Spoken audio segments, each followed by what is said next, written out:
పార్థాయ ప్రతిబోధితాం భగవతా నారాయణేన స్వయం వ్యాసేన గ్రథితాం పురాణమునినా మధ్యే మహాభారతం అద్వైతామృతవర్షిణీం భగవతీం అష్టాదశాధ్యాయినీం అంబా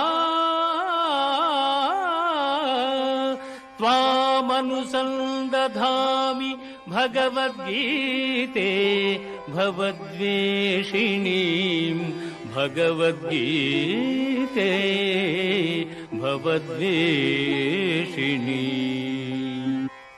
భగవద్గీత మహాభారతము యొక్క సమగ్ర సారాంశము. భక్తుడైన అర్జునునకు అనర్చిన ఉపదేశమే గీతా సారాంశము. భారత యుద్ధము జరగరాదని సర్వవిధములా భగవానుడు ప్రయత్నించెను. కాని ఆ మహానుభావుని ప్రయత్నములు వ్యర్థములాయను.